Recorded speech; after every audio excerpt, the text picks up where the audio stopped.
Analytical me ಚಾನಲ್ಗೆ ಪ್ರೀತಿಯ ಸ್ವಾಗತ. ಇವತ್ತು ನಾವು ರಸಾಯನಶಾಸ್ತ್ರ ಮತ್ತು ಜೀವಶಾಸ್ತ್ರ ಪತ್ರಿಕೆಯ ಟಿಇಟಿಯ ಎರಡನೇ ಪತ್ರಿಕೆಯ ಮತ್ತೊಂದಷ್ಟು ಪ್ರಶ್ನೆಗಳನ್ನು ನೋಡುವ. ಜೀವಕೋಶದ ಚಯಾಪಚಯ ಚಟುವಟಿಕೆಗಳಿಗೆ ಬೇಕಾದ ಶಕ್ತಿಯು ಹೇಗೆ ಉತ್ಪತ್ತಿಯಾಗುತ್ತದೆ? ನಿಮ್ಮ ಆಪ್ಷನ್ಸ್ ಈ ರೀತಿ ಇದೆ. ಇದರಲ್ಲಿ ಸರಿಯಾದ ಆನ್ಸರ್ ATP ಅಣುವಿನ ಸಂಶ್ಲೇಷಣೆಯಿಂದ. ATP ಅಂದರೆ ಎಡಿನಾಸಿನ್ ಟ್ರೈ ಫಾಸ್ಫೇಟ್ ರೂಪದಲ್ಲಿ ಮೈಟೊಕಾಂಡ್ರಿಯಾದಲ್ಲಿ ಶಕ್ತಿ ಉತ್ಪಾದನೆ ಆಗ್ತದೆ. ನೆಕ್ಸ್ಟ್ ಪ್ರಶ್ನೆ ನೋಡಿ, ಹೊಂದಿಸಿ ಬರೆಯಿರಿ. ಇದರ ಬಗ್ಗೆ ಇದರಲ್ಲಿರುವಂತಹ ಎಲ್ಲ ಪ್ರಶ್ನೆಗಳು, ಇದು ಆಪ್ಷನ್ಸ್ ಇದೆಯಲ್ಲ, ಇವುಗಳಿಗೆ ನಾನು ಸರಿಯಾದ ತುಂಬ ವಿವರಣೆಯನ್ನು ನಾನು 10ನೇ ತರಗತಿಯ ವಿಡಿಯೋ ಹಾಕಿದ್ದೇನಲ್ಲ, ಮಾಡೆಲ್ ಪೇಪರ್, ಅದರಲ್ಲಿ ತುಂಬ ಚೆನ್ನಾಗಿ ವಿವರಣೆ ನಿಮಗೆ ಸಾಕಷ್ಟು ಇದೆ. ಹಾಗಾಗಿ ಇದನ್ನು ಜಸ್ಟ್ ಹೇಳ್ಕೊಂಡು ಹೋಗ್ತೇನೆ. ಸ್ನಾಯುಗಳ ಅವಾಯಿಕ ಉಸಿರಾಟದಲ್ಲಿ ಉಂಟಾಗುವಂಥದ್ದು ಲ್ಯಾಕ್ಟಿಕ್ ಆಮ್ಲ ಅಂದರೆ ತ್ಯಾಜ್ಯ ವಸ್ತು. ಈಸ್ಟ್ಗಳ ಹುದುಗುವಿಕೆಯಲ್ಲಿ ಇಂಗಾಲದ ಡೈಆಕ್ಸೈಡ್ ಮತ್ತು ಆಲ್ಕಹಾಲ್. ಗ್ಲೈಕಾಲಿಸಿಸ್ ಆದಾಗ ಪೈರುವಿಕ್ ಆಮ್ಲ. ವಾಯುವಿಕ ಉಸಿರಾಟ ಆದಾಗ ಇಂಗಾಲದ ಡೈಆಕ್ಸೈಡ್ ಮತ್ತು ನೀರು. ನೀವು ಹೆಚ್ಚಿನ ವಿವರಣೆಗೆ ನನ್ನ ಮೊದಲಿನ ವಿಡಿಯೋವನ್ನು ನೋಡಿ. ನೆಕ್ಸ್ಟ್ ಪ್ರಶ್ನೆ, ಹೊಂದಿಸಿ ಬರೆಯಿರು. ಇದು ಕೂಡ ಇಲ್ಲಿ ನಾನು ನೇರವಾಗಿ ನಿಮಗೆ ಆನ್ಸರ್ಸ್ ಅನ್ನೇ ಕೊಟ್ಟಿದ್ದೇನೆ. ಯಾಕಂದ್ರೆ ಇಲ್ಲಿ ನೀವು ಒಂದು ಚಿತ್ರವನ್ನು ನೋಡಿಕೊಳ್ಬೇಕು. ಇದು ಸ್ತ್ರೀ ಜನನಾಂಗ ವ್ಯೂಹ. ಇದರಲ್ಲಿ ಭಾಗಗಳನ್ನು ಸ್ವಲ್ಪ ಗಮನಿಸಿಕೊಳ್ಳಿ, ಯಾಕಂದ್ರೆ ಇಲ್ಲಿ ಯಾವ ಹಾರ್ಮೋನ್ ಬಿಡುಗಡೆ ಆಗೋದು ಯಾವುದಕ್ಕೆ ಸಂಬಂಧಪಟ್ಟದ್ದು ಅಂತ. ಇಲ್ಲಿ FSH ಅಂತ ಕೊಟ್ಟಿದ್ದಾರೆ ನಿಮಗೆ ಆಪ್ಷನ್. ಹಾರ್ಮೋನಿನ ಹೆಸರು ಇಷ್ಟೇ ಕೊಟ್ಟಿದ್ದಾರೆ, ಅದು ಫಾಲಿಕಲ್ ಸ್ಟಿಮ್ಯುಲೇಟಿಂಗ್ ಹಾರ್ಮೋನ್ ಅಂತ. ಇದು ಗ್ರಾಫಿಕಲ್ ಫಾಲಿಕಲ್ಗೆ ಪ್ರೌಢತ್ವವನ್ನು ಕೊಡ್ತದೆ.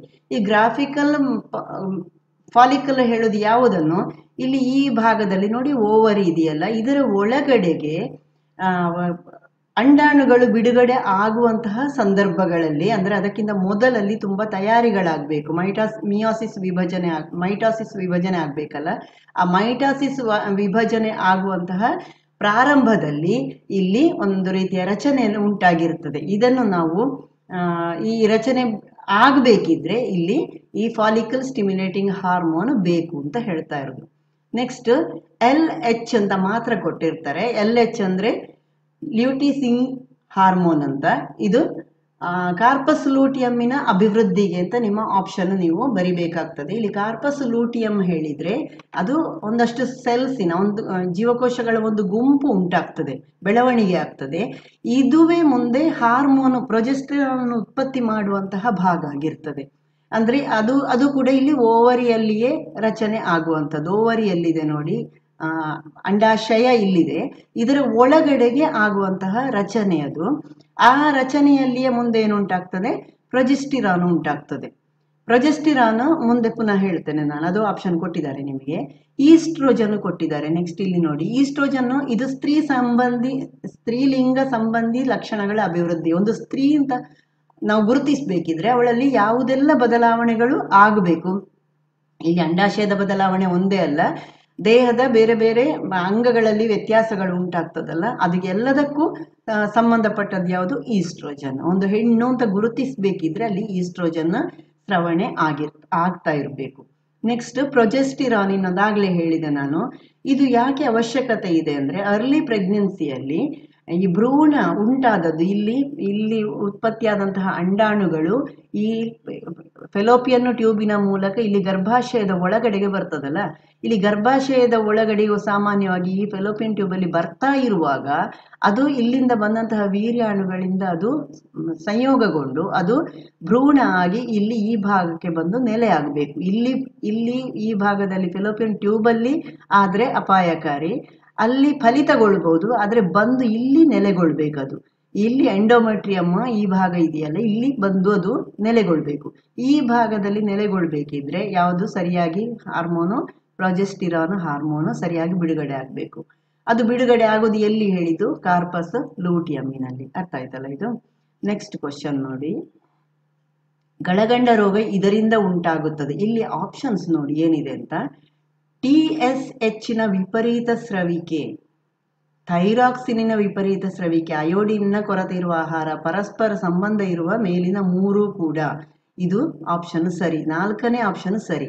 ಯಾಕೆ? ಅಯೋಡಿನ್ ಕೊರತೆ ಇರುವಂತ ಆಹಾರ ಸೇವಿಸಿದ ತಕ್ಷಣ ಏನಾಗ್ತದೆ, ಅಲ್ಲಿ ಅಯೋಡಿನಿಗೋಸ್ಕರ ಅಲ್ಲಿ ಗಳಗಂಡ ಬೆಳವಣಿಗೆ ಆಗಿರ್ತದೆ. ಯಾವುದು? ಗಂಟಲಿನಲ್ಲಿ ಕೋಶಗಳು ಬೆಳವಣಿಗೆ ಆಗ್ಲಿಕ್ಕೆ ಪ್ರಾರಂಭ ಆಗ್ತದೆ, ಹೆಚ್ಚಿನ ಬೆಳವಣಿಗೆ ಆಗ್ಲಿಕ್ಕೆ ಪ್ರಾರಂಭ ಆಗ್ತದೆ.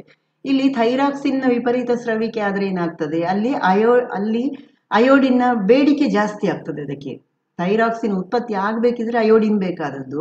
ಯಾವಾಗ ಅಲ್ಲಿ ಅಯೋಡಿನ್ನ ಅವಶ್ಯಕತೆ ಜಾಸ್ತಿ ಬಂತು, ಆಗ ಪುನಃ ಇಲ್ಲಿ ಏನು ಗಳಗಂಡ ಜಾಸ್ತಿ ಆಗ್ತದೆ. ಅಂದ್ರೆ ಗಂಟಲಿನಲ್ಲಿ ಆ ಬೆಳವಣಿಗೆ, ಕೋಶಗಳ ಬೆಳವಣಿಗೆ ಜಾಸ್ತಿ ಆಗ್ತದೆ. ಇಲ್ಲಿ TSH ನ ವಿಪರೀತ ಸ್ರವಿಕೆ, ಅದು ಥೈರಾಯ್ಡ್ ಸ್ಟಿಮ್ಯುಲೇಟಿಂಗ್ ಹಾರ್ಮೋನ್, ಅದು ಜಾಸ್ತಿ ಆದ್ರೂ ಕೂಡ ಇಲ್ಲಿ ಗಳಗಂಡ ಬರ್ತದೆ. ಹಾಗಾಗಿ 4ನೇ ಆಪ್ಷನ್ ಸರಿ. ನೆಕ್ಸ್ಟ್ ಕ್ವಶನ್ ನೋಡಿ, ನೈಸರ್ಗಿಕ ಪಾಲಿಮರ್ ಯಾವುದು ಅಂತ ಕೇಳ್ತಾ ಇದ್ದಾರೆ. ಪ್ಲಾಸ್ಟಿಕ್ ಅಲ್ಲ, ಇಲ್ಲಿ ಆನ್ಸರ್ ಪ್ರೋಟೀನ್. ನೆಕ್ಸ್ಟ್ ಇಲ್ಲಿ ನಾನು 2008ರಿಂದ 9, 10, 11 ಯಾವುದೆಲ್ಲ ಕ್ವಶನ್ ಪೇಪರಿನಲ್ಲಿ ಸಾಮಾನ್ಯ ಕ್ವಶನ್ಸ್ ಇದೆ ಅದರಿಂದ ಎಲ್ಲ ಕೊಟ್ಟಿದ್ದೇನೆ. ಬರೀ 8 ಮತ್ತು 10ರದ್ದಲ್ಲ, ಅದರ ನಂತರದ್ದು ಕೂಡ ಇದೆ. ಇದರಲ್ಲಿ ಕಂಚು ಮಿಶ್ರಲೋಹ ಈ ಕೆಳಗಿನ ಲೋಹಗಳನ್ನು ಒಳಗೊಂಡಿದೆ. ಇದು ತಾಮ್ರ ಮತ್ತು ತವರ. ನೆಕ್ಸ್ಟ್ ಕ್ವಶನ್ ನೋಡಿ, ಗ್ರಹಗಳಲ್ಲಿ ಅತಿ ಪ್ರಕಾಶಮಾನವಾಗಿ ಕಾಣುವ ಗ್ರಹ ಅಥವಾ ಬೆಳ್ಳಿ ಅಂತ ಯಾವುದನ್ನು ಕರೀತಾರೆ ಅಂತ ಕೂಡ ನಿಮಗೆ ಕ್ವಶನ್ ಕೇಳ್ಬೋದು. ನಿಮ್ಮ ಆನ್ಸರ್ ಶುಕ್ರ. ನೆಕ್ಸ್ಟ್, ಭೂಮಿಯ ಕಕ್ಷೆಯನ್ನು ಮೊದಲ ಬಾರಿಗೆ ಸುತ್ತಿದ ಮಹಿಳಾ ಗಗನಯಾನಿ ಯಾರು ಅಂತ ಕೇಳಿದ್ದಾರೆ. ಇಲ್ಲಿ ಪಕ್ಕನೆ ನಿಮಗೆ ಸುನೀತಾ ವಿಲಿಯಂ ಅಂತ ನೆನಪಾಗ್ಬೋದು. ಸುನೀತಾ ವಿಲಿಯಂ ಹುಟ್ಟುವುದಕ್ಕಿಂತ ಮೊದಲೇ ವ್ಯಾಲೆಂಟಿನಾ ಟೆರೆಶ್ಕೋವಾ 1963ರಲ್ಲಿಯೇ ಹೋಗಿ ಬಂದಿದ್ದಾರೆ. 3 ದಿನ ಇದ್ರು ಅವರು. ನೆಕ್ಸ್ಟ್, ಅಲೆಕ್ಸಾಂಡರ್ ಗ್ರಹಾಂ ಬೆಲ್ ಕಂಡುಹಿಡಿದ ವಸ್ತು. ಇದು ಮೊದಲಿನ ನನ್ನ ವಿಡಿಯೋಗಳಲ್ಲಿ ಬಂದದ್ದೇ, ಆದ್ರೆ 2-3 question paper TET question paper ಅಲ್ಲಿ ಇದು ರಿಪೀಟ್ ಆದದ್ದು ಕಂಡ ಕಾರಣ ನಾನು ಹಾಕಿದ್ದಷ್ಟೇ. Answer telephone.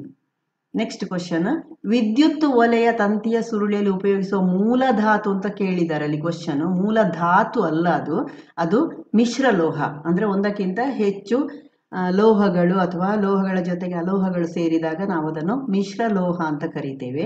ಇಲ್ಲಿ ನೈಕ್ರೋಮೋ ಸರಿಯಾದ ಉತ್ತರ.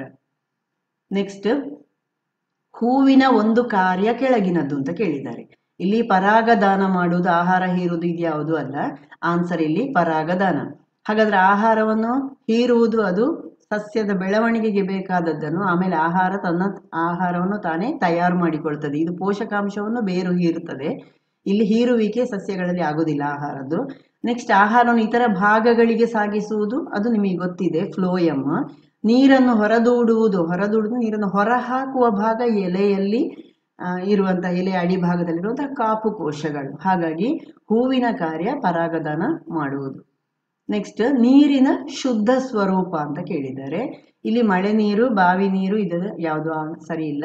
ಮಳೆ ನೀರು ಶುದ್ಧ ಸ್ವರೂಪದ್ದು. ನೆಕ್ಸ್ಟ್, ಥೈರಾಯ್ಡ್ ಗ್ರಂಥಿಯು ಮಾನವನ ದೇಹದ ಈ ಭಾಗದಲ್ಲಿದೆ. ಥೈರಾಯ್ಡ್ ಗ್ರಂಥಿ ಇರುವುದು ಕುತ್ತಿಗೆಯಲ್ಲಿ, ಕಂಕುಳ ಭಾಗದಲ್ಲಿ ಯಾವುದೇ ಗ್ರಂಥಿಗಳಿಲ್ಲ. ಉದರ ಅಥವಾ ಹೊಟ್ಟೆಯ ಭಾಗದಲ್ಲಿ ಇರುವಂಥದ್ದು ಮೇದೋಜೀರಕ ಗ್ರಂಥಿ ಇದೆ. ಪ್ಲೀಹ ಅಂದ್ರೆ ಗುಲ್ಮ, ಅದನ್ನು ನಾವು ಗ್ರಂಥಿ ಅಂತ ತಕೊಳ್ಳುವುದಿಲ್ಲ. ನೆಕ್ಸ್ಟ್, ಮೊಟ್ಟ ಮೊದಲ ಬಾರಿಗೆ ಕಾಗದವನ್ನು ಕಂಡುಹಿಡಿದ ದೇಶ. ಇದು ಚೀನಾ ಮೊಟ್ಟ ಮೊದಲ ಬಾರಿಗೆ ಕಾಗದವನ್ನು ಕಂಡುಹಿಡಿದಿದ್ದು. ನೆಕ್ಸ್ಟ್ ಕ್ವಶನ್, ಬಹುತೇಕ ಪ್ರಾಣಿಗಳು ಮುಂಬರುವ ಬಹುದಿನಗಳ ಉಪಯೋಗಕ್ಕಾಗಿ ಆಹಾರ ಕಣವನ್ನು ಅಂದ್ರೆ ಆಹಾರವನ್ನು, ಪೋಷಕಾಂಶವನ್ನು ಶೇಖರಿಸುವ ರೂಪ, ಯಾವ ರೂಪದಲ್ಲಿ ಆಹಾರ ಶೇಖರಣೆ ಆಗ್ತದೆ ಅಂತ. ಇಲ್ಲಿ ಆನ್ಸರ್ ಕೊಬ್ಬಿನ ರೂಪದಲ್ಲಿ. ಗ್ಲೈಕೋಜನ್ ಅಂತ ನೀವು ಕನ್ಫ್ಯೂಸ್ ಮಾಡ್ಕೊಳ್ಬೇಡಿ. ಗ್ಲೈಕೋಜನ್ ರೂಪದಲ್ಲಿ ಸಕ್ಕರೆ, ನಾವು ತಿಂದಂತಹ ಪಿಷ್ಟ ಮತ್ತು ಸಕ್ಕರೆ ಇದೆಯಲ್ಲ, ಅದು ಗ್ಲೂಕೋಸ್ ರೂಪಕ್ಕೆ ಬಂದು ದೇಹಕ್ಕೆ ಸೇರ್ತದಲ್ಲ, ಅದನ್ನು ಗ್ಲೈಕೋಜನ್ ರೂಪಕ್ಕೆ ನಮ್ಮ ದೇಹದಲ್ಲಿ ಪಿತ್ತಜನಕಾಂಗ ಸ್ವಲ್ಪ ರೆಡಿ ಮಾಡಿ ಇಟ್ಕೊಳ್ತದೆ. ಆದ್ರೆ ಅದು ಇಲ್ಲಿ ಆಹಾರವನ್ನು ಶೇಖರಿಸುವ ರೂಪ ಅಲ್ಲ, ನೀವು ಅಲ್ಲಿ ಕೊಬ್ಬನ್ನೇ ಬರಿಬೇಕು. ನೆಕ್ಸ್ಟ್, ಭೂಮಿಯ ವಾಯುಮಂಡಲದಲ್ಲಿ ಓಝೋನ್ ರಂಧ್ರವು ಉಂಟಾಗಿರುವ ಭೂಮಿಯ ಪದರ. ಇಲ್ಲಿ ರಂಧ್ರ ಅಂತ ನೀವು ಹೇಳುವಾಗ ನೀವು ಅಲ್ಲಿ ಏನು ಟೊಳ್ಳು ಅಂತ ಭಾಗ ಆ ಥರ ನೀವು ಆಲೋಚನೆ ಮಾಡಬೇಡಿ. ಅಲ್ಲಿ ತೆಳುವಾದದ್ದನ್ನೇ ನಾವು ಓಝೋನ್ ರಂಧ್ರ ಅಂತ ಹೇಳೋದು. ಯಾವ ಪದರದಲ್ಲಿ? ಅದು ಗಾಳಿಯ ಪದರದಲ್ಲಿ, ಗಾಳಿಯ ಮೇಲ್ಭಾಗದಲ್ಲಿಯೇ ಯಾವುದಿರೋದು? ಓಝೋನ್ ಪದರ ಇರುವುದು. ನೆಕ್ಸ್ಟ್ ಪ್ರಶ್ನೆ, ಮೂತ್ರಪಿಂಡದ ಮೇಲ್ಭಾಗದಲ್ಲಿ ಪಿರಮಿಡ್ ರೀತಿ ಇರುವ ಗ್ರಂಥಿ. ಈ ಪ್ರಶ್ನೆ ಕೂಡ ಬೇರೆ ಕಡೆಯಲ್ಲಿ ರಿಪೀಟ್ ಆಗಿದೆ, ಆದರೂ ನಾನು ಅದು ಪುನಃ ರಿಪೀಟ್ ಆದಂಥ ಪ್ರಶ್ನೆ ಆದ ಕಾರಣ ಇಲ್ಲಿ ಕೊಟ್ಟದ್ದು. ಗೊತ್ತಿದೆ ನಿಮಗೆ ಯಾವುದು? ಎಡ್ರಿನಲ್ ಗ್ರಂಥಿ. ಹಾಗಾದರೆ ಥೈರಾಯ್ಡ್ ಗ್ರಂಥಿ ಇರುವುದೆಲ್ಲಿ? ಗಂಟಲಿನಲ್ಲಿ. ಪಿಟ್ಯೂಟರಿ ಗ್ರಂಥಿ ಇರುವುದೆಲ್ಲಿ? ಮೆದುಳಿನ ಬುಡಭಾಗದಲ್ಲಿ. ಮೇದೋಜೀರಕ ಗ್ರಂಥಿ ಇರುವುದು ಆಗಲೇ ಹೇಳಿದೆ, ಹೊಟ್ಟೆಯ ಭಾಗದಲ್ಲಿ. ಜೀರ್ಣಾಂಗ ವ್ಯೂಹದ ಜೊತೆಗೆ ಇರುವಂಥದ್ದು ಮೇದೋಜೀರಕ ಗ್ರಂಥಿ. ನೆಕ್ಸ್ಟ್, ಭೂಕಂಪನ ತೀವ್ರತೆಯನ್ನು ಅಳೆಯುವ ಮಾಪನ ಯಾವುದು ಅಂತ. ಇಲ್ಲಿ ಸಿಸ್ಮೋಗ್ರಾಫ್ ನಿಮ್ಮ ಉತ್ತರ. ಇಲ್ಲಿ ಸ್ಪೆಕ್ಟ್ರೋಗ್ರಾಫ್ ಅಂದ್ರೇನು? ಆಸ್ಟ್ರೋನಾಮಿಕಲ್ ಸ್ಪೆಕ್ಟ್ರಮ್ ಅನ್ನು ಅಂದ್ರೆ ಆಕಾಶಕಾಯಗಳ ಬಣ್ಣ ಅಥವಾ ಎಷ್ಟು ದೂರದಲ್ಲಿ ಆಕಾಶಕಾಯಗಳಿದೆ ಅದರ ಬಗ್ಗೆ ಎಲ್ಲ ತಿಳ್ಕೊಳ್ಳುವಂಥದ್ದು. ಅಂದ್ರೆ ಅಲ್ಲಿಂದ ಬಂದ ಬೆಳಕನ್ನು ನಾವು ವಿಶ್ಲೇಷಣೆ ಮಾಡಿ ನಾವು ಅದು ಎಷ್ಟು ದೂರದಲ್ಲಿದೆ, ಅದು ಎಷ್ಟು ಉಷ್ಣವನ್ನು ಹೊರಹಾಕಬಲ್ಲದು, ಇದನ್ನೆಲ್ಲ ನಾವು ನೋಡುದು ಯಾವುದರಲ್ಲಿ? ಈ ಸ್ಪೆಕ್ಟ್ರೋಗ್ರಾಫ್ ಅಲ್ಲಿ. ಇನ್ನು ಇಲೆಕ್ಟ್ರೋಗ್ರಾಫ್ ಹೇಳಿದ್ರೆ ಇದು ಟಿವಿ ಇತ್ಯಾದಿ ಇದ್ಯಾವುದು ಕ್ಯಾಥೋಡ್ ಕಿರಣನಳಿಕೆಯ ಪ್ರಯೋಗ ಅಥವಾ ಕ್ಯಾಥೋಡ್ ಕಿರಣನಳಿಕೆಯಲ್ಲಿ ಬರುವಂತಹ ಬೆಳಕು ಇದೆಯಲ್ಲ, ಅಂತಹ ಬೆಳಕಿನಲ್ಲಿ ಇರುವಂತಹ ವೋಲ್ಟೇಜ್ ಹೆಚ್ಚು ಕಡಿಮೆ ಆಗುವಂಥದ್ದನ್ನೆಲ್ಲ ನೋಡ್ಲಿಕ್ಕೆ ಇರುವಂಥದ್ದು ಇಲೆಕ್ಟ್ರೋಗ್ರಾಫ್ ಉಪಕರಣ. ಇನ್ನು ಆಸಿಲೋಸ್ಕೋಪ್ ಹೇಳಿದ್ರೆ ಇದು ಆಸಿಲೋಸ್ಕೋಪ್ ಟಿವಿಯ ಇದಕ್ಕಿರುವಂಥದ್ದು. ಇದು ಎಲೆಕ್ಟ್ರೋಗ್ರಾಫ್ ಹೇಳಿದ್ರೆ ಪಿಕ್ಚರ್ಸ್ ಮ್ಯಾಪ್ಸ್ ಇವುಗಳನ್ನೆಲ್ಲ ಇಲೆಕ್ಟ್ರಿಸಿಟಿಯ ಮೀನ್ಸಿನಿಂದ ಡಿಸ್ಪ್ಲೇ ಮಾಡ್ತಾರಲ್ಲ, ಅದಂಥದಕ್ಕೆಲ್ಲ ಬೇಕಾಗುವಂಥದ್ದು ಎಲೆಕ್ಟ್ರೋಗ್ರಾಫ್. ನೆಕ್ಸ್ಟ್, ಜಂಬೀರ ಹಣ್ಣುಗಳಲ್ಲಿ ಯಥೇಚ್ಛವಾಗಿ ಕಂಡುಬರುವಂತಹ ಅನ್ನಾಂಗ. ಜಂಬೀರ ಹಣ್ಣುಗಳು ಹೇಳಿದ್ದು ಹುಳಿ ಹಣ್ಣುಗಳನ್ನು. ಇದು ಹುಳಿ ಹಣ್ಣುಗಳಲ್ಲಿರೋದು ಯಾವಾಗಲೂ ಅನ್ನಾಂಗ ಸಿ ಅಥವಾ ವಿಟಮಿನ್ ಸಿ. ಅನ್ನಾಂಗ ಹೇಳಿದ್ರೆ ವಿಟಮಿನ್ ಸಿ ಇರೋದು. ನೆಕ್ಸ್ಟ್, ಜೀವಸತ್ವ ಬಿಯ ರಾಸಾಯನಿಕ ಹೆಸರೇನು ಅಂತ ಕೇಳಿದ್ದಾರೆ. ಇಲ್ಲಿ ಆನ್ಸರ್ ಥಯಾಮಿನ್. ಇನ್ನೊಂದು ಅಸ್ಕಾರ್ಬಿಕ್ ಆಸಿಡ್, ಇದು ವಿಟಮಿನ್ ಸಿ ಅದ್ದು. ವಿಟಮಿನ್ ಸಿಗೆ ಕೆಮಿಕಲ್ ನೇಮ್ ಅಸ್ಕಾರ್ಬಿಕ್ ಆಮ್ಲ. ಇವುಗಳೆರಡು ಈ ತರ ಪೋಷಕಾಂಶಗಳಷ್ಟೇ. ನೆಕ್ಸ್ಟ್, ಸಸ್ಯಗಳು ಪ್ರೋಟೀನ್ ಅನ್ನು ಡ್ಯಾಶ್ಗಳಿಂದ ಸಂಯೋಜಿಸಿಕೊಳ್ಳುತ್ತವೆ. ಇಲ್ಲಿ ಆಪ್ಷನ್ಸ್ ಪಿಷ್ಟ, ಸಕ್ಕರೆ, ಅಮೈನೋ ಆಮ್ಲ, ಕೊಬ್ಬಿನ ಆಮ್ಲ ಎಲ್ಲ ಇದೆ. ನಿಮ್ಮ ಇಲ್ಲಿ ಉತ್ತರ ಅಮೈನೋ ಆಮ್ಲ. ನೆಕ್ಸ್ಟ್, ಸಾಮಾನ್ಯ ಮನುಷ್ಯರಲ್ಲಿ ಆಹಾರ ಸಂಪೂರ್ಣ ಹೀರಿಕೊಳ್ಳಲು ಕರುಳಿನ ಕೊನೆ ತಲುಪಲು ಸುಮಾರು ಎಷ್ಟು ಸಮಯ ಬೇಕು ಅಂತ. ನಾವು ತಿಂದುಕೊಂಡೇ ಇರ್ತೇವೆ, ಎಷ್ಟು ಹೊತ್ತಿಗೆ ಎಂತ ಸಿಕ್ಕಿತ ತಿಂದು ಬಿಡ್ತೇವೆ. ಆದ್ರೆ ನಮಗೆ ನಿಜವಾಗಿ ಒಂದು ಸರ್ತಿ, ಒಂದು ಮಧ್ಯಾಹ್ನ ಅಥವಾ ಬೆಳಗ್ಗೆ ನೀವು ಹೊಟ್ಟೆ ತುಂಬ ಒಂದ್ಸತಿ ಊಟ ಮಾಡಿದ್ರೆ ಅದು ಪೂರ್ತಿ ಕರಗಿ ಕರುಳಿನ ಕೊನೆಗೆ ತಲುಪಬೇಕಿದ್ರೆ ಎಷ್ಟು ಸಮಯ ಬೇಕು? 12 ಗಂಟೆ ಬೇಕು. 12 ಗಂಟೆ ಬೇಕು. ಆದ್ರೆ ಜಠರದಲ್ಲಿ 4 ಗಂಟೆಗೆ ಒಂದ್ಸತಿ ಖಾಲಿ ಆಗ್ತದೆ. ಹಾಗಾಗಿ 4 ಗಂಟೆಗೆ ನೀವು ತಿನ್ಬಹುದು, 4 ಗಂಟೆಗೆ ಒಂದ್ಸತಿ ತಿನ್ಬಹುದು. ಆದ್ರೆ ಅದರ ಮಧ್ಯದಲ್ಲೆಲ್ಲ ತಿನ್ನುವುದಾದ್ರೆ ಅತಿ ಸ್ವಲ್ಪ ಅದು ಲಿಕ್ವಿಡ್ ಫುಡ್ ಅಥವಾ ಫ್ರೂಟ್ಸ್ ಇಂಥದ್ದು ಮಾತ್ರ ತಿನ್ಬಹುದು. ಅದಲ್ಲದಿದ್ರೆ ನಮ್ಮ ಆರೋಗ್ಯ ಬಹಳ ಬೇಗನೆ ಹಾಳಾಗ್ತದೆ, ಸಿಕ್ಕಿದ್ದು ಹೊತ್ತು ತಿಂತಾ ಇದ್ರೆ. ನೆಕ್ಸ್ಟ್ ಕ್ವಶನ್, ಯಾವ ಅಂಗ ಸರಿಯಾಗಿ ಕೆಲಸ ಮಾಡದಿದ್ದರೆ ಕಾಮಾಲೆ ರೋಗಕ್ಕೆ ಕಾರಣವಾಗುತ್ತದೆ? ಕಾಮಾಲೆ ಹೇಳಿದ್ದೆ ಯಾವುದನ್ನು ನೋಡಿಲಿ. ಪ್ರಶ್ನೆಗಳು ಆಪ್ಷನ್ಸ್ ನೋಡಿ. ಮೇದೋಜೀರಕ ಗ್ರಂಥಿ, ಹೊಟ್ಟೆ, ಕಿಡ್ನಿ, ಲಿವರ್. ಆಪ್ಷನ್ ಯಾವುದು? ಲಿವರ್. ಯಾಕೆ ಲಿವರ್ ಅಥವಾ ಪಿತ್ತಜನಕ ಅಂಗವನ್ನು ಅದು ಕೆಲಸ ಸರಿಯಾಗಿ ಮಾಡದೇ ಇದ್ರೆ ಕಾಮಾಲೆ ರೋಗಕ್ಕೆ ಕಾರಣ ಅಂತ ಹೇಳುದು? ಪಿತ್ತಜನಕ ಅಂಗದಲ್ಲಿ ಪಿತ್ತರಸದ ಸ್ರವಣೆ ಆಗ್ತದೆ ಅಲ್ವಾ, ಅದರ ಜೊತೆಗೆ ಅಲ್ಲಿ ಯಾವುದು ನಮ್ಮ ಕೆಂಪು ರಕ್ತ ಕಣಗಳಿದೆಯಲ್ಲ ಅದು ವಿಭಜನೆಯಾಗಿ ಅದರಲ್ಲಿರುವಂತಹ ಹಿಮೋಗ್ಲೋಬಿನ್ ಪ್ರತ್ಯೇಕ ಆಗಿ ಆ ಕಬ್ಬಿಣದ ಅಂಶ ರಕ್ತಕ್ಕೆ ಸೇರುವುದು, ಇದೆಲ್ಲ ಆಗ್ತಾ ಇರ್ತದೆ.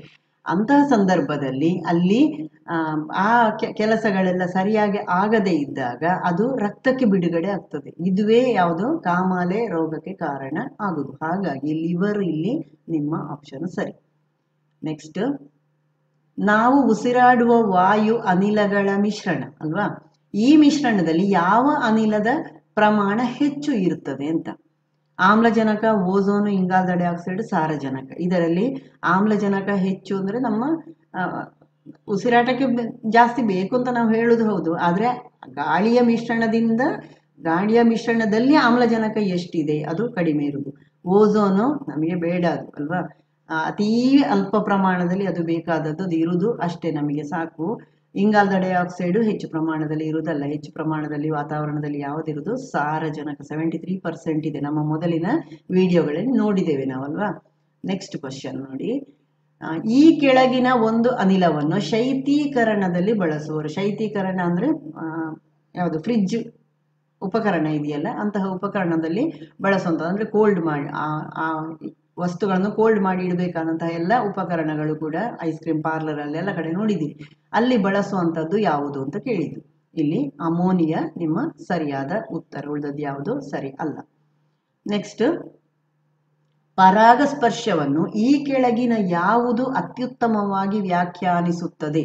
ಅಂದ್ರೆ ಇಲ್ಲಿ ಪರಾಗಸ್ಪರ್ಶ ಅಂದ್ರೆ ಏನು ಅಂತ ನೀವು ಕೇಳಿದ್ರೆ, ಕೋಶದಿಂದ ಶಲಾಕಾಗ್ರಕ್ಕೆ ಪರಾಗ ಕಣಗಳ ವರ್ಗಾವಣೆ. ಕೀಟಗಳು ಹೂಗಳನ್ನು ಭೇಟಿಯಾಗಬೇಕಂದ್ರೆ ಜಸ್ಟ್ ಅದಕ್ಕೆ ಬರುದು, ಪರಾಗಧಾನ್ಯ ಚಿಗುರುದು ಅಂತ ಇಲ್ಲ. ಅಂಡಾಣುವಿನಲ್ಲಿ ಪರಾಗ ಕೊಳವೆ ಬೆಳವಣಿಗೆ ಆಗುದು ಅನಂತರ, ಪರಾಗಸ್ಪರ್ಶ ಆದ ನಂತರ. ಹಾಗಾಗಿ ಫಸ್ಟ್ ಆಪ್ಷನ್ ಸರಿ. ನೆಕ್ಸ್ಟ್ ಕ್ವಶನ್, ಸಾಗರದ ತಳಭಾಗದಲ್ಲಿ ಉಸಿರಾಟ ಮಾಡಲು ಸಾರಜನಕದ ಬದಲು ಹೀಲಿಯಂ ಅನಿಲವನ್ನು ಬಳಸುವರು. ಇದಕ್ಕೆ ಕಾರಣ ಅಂದ್ರೆ ಇಲ್ಲಿ ಸಾರಜನಕದ ಉಸಿರಾಟ ಮಾಡಲಿಕ್ಕೆ ಸಾರಜನಕ ಅಲ್ಲ, ಉಸಿರಾಟ ಮಾಡಲಿಕ್ಕೆ ಆಮ್ಲಜನಕ. ಆಮ್ಲಜನಕದೊಟ್ಟಿಗೆ ವಾತಾವರಣದಲ್ಲಿ ಸಾರಜನಕ ಹೆಚ್ಚು ಇದೆ ಅಂತ ನಾವು ಮೊದಲಿನ ಪ್ರಶ್ನೆಯಲ್ಲಿ ಓದಿದ್ದೇವೆ. ಆದ್ರೆ ಇಲ್ಲಿ ಸಾಗರ ತಳಕ್ಕೆ ತೆಕ್ಕೊಂಡು ಹೋಗುವಾಗ ಆಮ್ಲಜನಕದ ಜೊತೆಗೆ ಸಾರಜನಕದ ಬದಲು ಹೀಲಿಯಂ ಅನ್ನು ತೆಕ್ಕೊಂಡು ಹೋಗ್ತಾರೆ. ಯಾಕೆ ಅಂತ ಕೇಳಿದ್ದಷ್ಟೇ.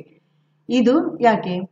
ಸಾರಜನಕ ರಕ್ತದಲ್ಲಿ ಕಡಿಮೆ ಪ್ರಮಾಣದಲ್ಲಿ, ಇದು ಸಾರಜನಕಕ್ಕಿಂತ ಕಡಿಮೆ ಪ್ರಮಾಣದಲ್ಲಿ ಮಿಶ್ರಣ ಆಗ್ತದೆ. ಅಂದ್ರೆ ನಮಗೆ ಸಾರಜನಕ ನಿಜವಾಗಿ ಅವಶ್ಯಕತೆ ಇಲ್ಲ ನಮ್ಮ ದೇಹಕ್ಕೆ, ಗಾಳಿಯ ಮೂಲಕ ಬಂದು ನಮ್ಮ ಉಸಿರಾಟದ ಮೂಲಕ ಸೇರುವಂತಹ ಅವಶ್ಯಕತೆ ಇಲ್ಲ.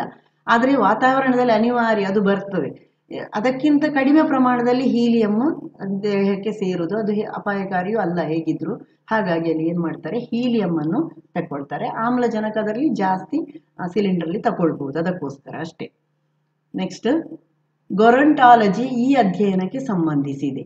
ಯಾವುದಕ್ಕೆ? ವಯಸ್ಸಾಗುವಿಕೆ. ವಯಸ್ಸು, ಯಾವುದೇ ಕೋಶಗಳ ವಯಸ್ಸು ಜಾಸ್ತಿ ಆಗಿದೆ ಎಷ್ಟಾಗಿದೆ ಅಂತ ಲೆಕ್ಕ ಹಾಕ್ಲಿಕ್ಕೆ ಗೊರಂಟಾಲಜಿ ಅಧ್ಯಯನ ಇದೆ. ಇನ್ನು ಈ ಕೋಶಗಳ ಬೆಳವಣಿಗೆಗೆ ಇದಕ್ಕೆ ಸೈಟಾಲಜಿ, ಪಕ್ಷಿಗಳದಕ್ಕೆ ಆರ್ನಿಥಾಲಜಿ ಆನ್ಸರ್. ತರಕಾರಿಗಳು ಮತ್ತು ಹಣ್ಣುಗಳಾದ್ರೆ ಹಾರ್ಟಿಕಲ್ಚರ್. ಕೋಶಗಳ ಬೆಳವಣಿಗೆ ಸೈಟಾಲಜಿ, ಇನ್ನೊಂದ್ಸತಿ ಅದನ್ನು ಕೇಳಬಹುದು, ಯಾವುದೋ ಕ್ವಶನ್ ಪೇಪರಲ್ಲಿ ಕೇಳಿದ್ದಾರೆ. ಪಕ್ಷಿಗಳಿಗೆ ಆರ್ನಿಥಾಲಜಿ, ಇದು ಯಾವುದೋ ಪ್ರಶ್ನೆಯಲ್ಲಿ ಬಂದಿದೆ ಅಥವಾ ನನ್ನ ವಿಡಿಯೋದಲ್ಲೇ ನಾನು ಹಾಕಿದ್ದೇನೆ. ತರಕಾರಿಗಳು ಮತ್ತು ಹಣ್ಣುಗಳು, ಇದು ಈ ಸತಿ ಕೇಳುವಂತಹ ಅವಕಾಶ ಇದೆ, ಇದು ಹಾರ್ಟಿಕಲ್ಚರ್. ನೆಕ್ಸ್ಟ್ 29ನೇ ಪ್ರಶ್ನೆ ನೋಡಿ, ಆಹಾರ ಸುರಕ್ಷತಾ ಕಾಯ್ದೆ ಜಾರಿಗೆ ಬಂದ ವರ್ಷ ಯಾವಾಗ? 2013 ಸರಿಯಾದ ಉತ್ತರ. ನೆಕ್ಸ್ಟ್ ಕ್ವಶನ್, ಯೂರಿಯಾದಲ್ಲಿರುವ ಸಾರಜನಕದ ಪ್ರಮಾಣ. ನೀವು ಶೇಕಡ ಪ್ರಮಾಣವನ್ನು ಇಲ್ಲಿ ಮತ್ತೆ ಲೆಕ್ಕ ಹಾಕಬೇಕು. ನನ್ನ ಮೊದಲಿನ ವಿಡಿಯೋದಲ್ಲಿ ಸುಮಾರು ಲೆಕ್ಕ ಹಾಕಿದ್ದೀರಿ, ಹಾಗಾಗಿ ಅದೀಗ ನಿಮಗೆ ನೆನಪಿರ್ತದೆ. ಆದ್ರೆ ಯೂರಿಯಾದ ಸೂತ್ರ ನೆನಪಿಟ್ಕೊಳ್ಬೇಕಾಗ್ತದೆ. ಇಲ್ಲಿ CH4N2O, ಇದನ್ನು ಅವರು ಕೊಡುವುದಿಲ್ಲ ನಿಮಗೆ. ಇದು ಯೂರಿಯಾದ ಸೂತ್ರ CH4N2O. ಇದು ಹಳೆ ಕ್ವಶನ್ ಪೇಪರ್ನದ್ದಾದ ಕಾರಣ ಇದು ರಿಪೀಟ್ ಆಗುವ ಚಾನ್ಸಸ್ ಇದೆ. ಹಾಗಾಗಿ ಇದನ್ನು ನೆನಪಿಟ್ಟುಕೊಳ್ಳೋದು ಒಳ್ಳೆಯದು. ಇಲ್ಲಿ ನಾನು ಟೋಟಲ್ ಲೆಕ್ಕ ಹಾಕಿ ಇಟ್ಟಿದ್ದೇನೆ. ಕಾರ್ಬನಿನದ್ದು 12, ಜಲಜನಕ 4 ಇದೆ, ಹಾಗಾಗಿ 4 ಅದರ ರಾಶಿ ಆಯಿತು. N2 2 ಇದೆ, ಹಾಗಾಗಿ ಅದರ ರಾಶಿ 28 ಆಯಿತು. 14 2 28. ಆಮ್ಲಜನಕದ್ದು 16, ಒಟ್ಟು 60 ಆಯಿತು. ಈಗ ನಿಮಗೆ ಕೇಳಿದ್ದೇನನ್ನ, ಸಾರಜನಕದ ಶೇಕಡ ಪ್ರಮಾಣ ಕೇಳಿದ್ದು. ಇಲ್ಲಿ 28 ಸಾರಜನಕದಿದೆ, ಟೋಟಲ್ ನಿಮಗೆ 60 ಇದೆ. ಹಾಗಾಗಿ 60ನೇ 28 ಶೇಕಡ ಆದ ಕಾರಣ ಗುಣಿಸು 100 ಸಮ ನಿಮಗೆ ಎಷ್ಟು ಬಂತು? 46.666 ಅಂತ ಬರ್ತದೆ. ಅದನ್ನು ಇಲ್ಲಿ ಕೊಟ್ಟದ್ದವರು 46.7 ಅಂತ ಕೊಡ್ಲಿ, 47 ಅಂತ ಕೊಡ್ಲಿಲ್ಲ. ಇಲ್ಲಿ ಏನು ಕೊಟ್ಟಿದ್ದಾರೆ? 46 ಕೊಟ್ಟಿದ್ದಾರೆ. ನಿಯರೆಸ್ಟ್ ಅದುವೇ, ಬೇರೆ ಯಾವುದೂ ಇಲ್ಲ. ಹಾಗಾಗಿ 46 ನಿಮ್ಮ ಉತ್ತರ. ಇಲ್ಲಿಗೆ ನಾನು ಈ ವಿಡಿಯೋದಲ್ಲಿ ಕೊಡುವಂತಹ ಪ್ರಶ್ನೆಗಳು ಮತ್ತು ಉತ್ತರಗಳು ಮುಗಿಯಿತು. ಮುಂದಿನ ಪ್ರಶ್ನೆಗಳನ್ನು ನನ್ನ ಮುಂದಿನ ವಿಡಿಯೋಗಳಲ್ಲಿ ನಿರೀಕ್ಷೆ ಮಾಡಿ. ಸಬ್ಸ್ಕ್ರೈಬ್ ಮಾಡದಿದ್ದವರು ಸಬ್ಸ್ಕ್ರೈಬ್ ಮಾಡಿ. ನಿಮ್ಮ ಡೌಟ್ಸ್ ಏನಾದರೂ ಇದ್ದರೆ, ಜಾಸ್ತಿ ವಿವರಣೆ ಬೇಕಿದ್ರೆ ಖಂಡಿತವಾಗಿ ಕೇಳಿ. ನನ್ನ ಎನಾಲಿಟಿಕಲ್ ಮೀ ಚಾನಲಿಗೆ ಸಪೋರ್ಟ್ ಮಾಡಿ. ಅದರ ಜೊತೆಗೆ ನೀವು ಪ್ರಯತ್ನ ಪಟ್ಟು ನೀವು ಚೆನ್ನಾಗಿ ಕಲಿತು ಒಂದೊಳ್ಳೆ ನಮ್ಮ ಶಿಕ್ಷಕ ಕ್ಷೇತ್ರಕ್ಕೆ ಬನ್ನಿ ಅಂತ ಹೇಳ್ತಾ, ನನಗೆ ತುಂಬ ಚೆನ್ನಾಗಿ ಸಪೋರ್ಟ್ ಮಾಡ್ತಾ ಇದ್ದೀರಿ. ನಿಮಗೆಲ್ಲರಿಗೂ ಧನ್ಯವಾದಗಳು.